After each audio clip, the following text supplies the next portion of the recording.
My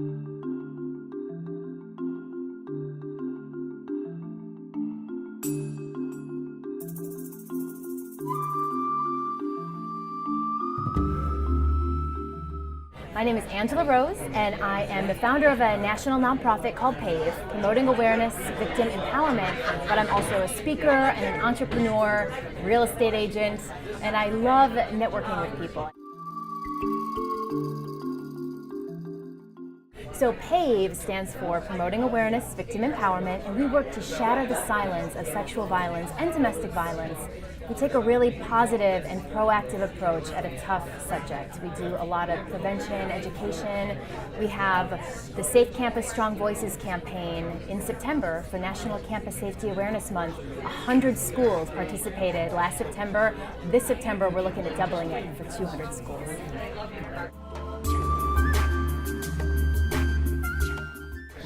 I love connecting with people, and I think for me, getting out there and speaking and sharing our message of empowerment and helping other people is by far the most rewarding for me. And also that message that we can't choose what happens to us, but we can choose our response. So it doesn't have to be sexual violence. It could be anything in our life that we feel was really negative done to us, that we have the power to take that and transform our life.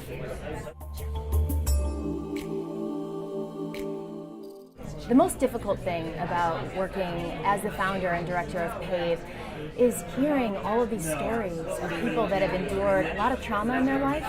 And so it's difficult because you feel what people feel. You feel that pain. But at the end, you can help them come out the other side. Well, for me in my life, what catapulted me into the role of activist was I was kidnapped from a shopping mall when I was 17 by a man who was on parole for murder. And my grandma called me 3 days after I was kidnapped and said, "Angela, I know that was difficult for you, but that happened to you for a reason."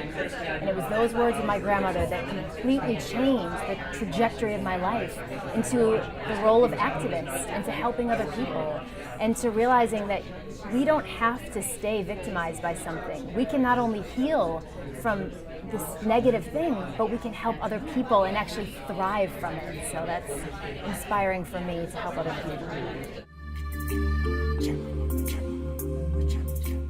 For me, some of the best parts in starting a new business is making sure that you don't reinvent the wheel. I took months to find out what's already been done. I didn't want to step on anybody's toes or reinvent the wheel, so I interviewed so many different people in various different facets, and multidisciplinary, from attorneys to professors to other activists, to find out what's the missing piece.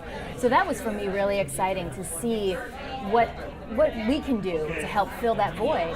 And I think some of the negative pieces are just giving so much. When you're self-employed and you're an entrepreneur, you put in so many hours because you're so passionate. So trying to find that work-life balance is something that is a struggle, but I'm getting better at it.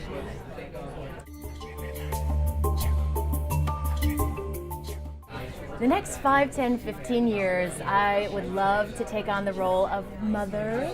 So I have an adorable 5-year-old niece, and I really see myself slowing down, settling down. I